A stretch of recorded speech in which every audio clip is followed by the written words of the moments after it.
Got a 2009 Hyundai Elantra 2.0. I've done this in a Sonata before, which was a tiny bit different.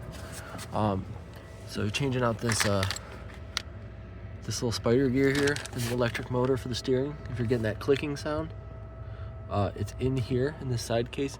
This one's on the side. I know on my Sonata it was back and on the top. So just wanted to let you guys know this one's a little bit different, but there it is. And you gotta clean this out. It gets all chewed up and broken up into little pieces inside here. So I'm gonna finish cleaning that out before we get the new one back in there. But just wanted to drop that little tip. This is a 09 Elantra, the little 4-door sedan with the 2.0.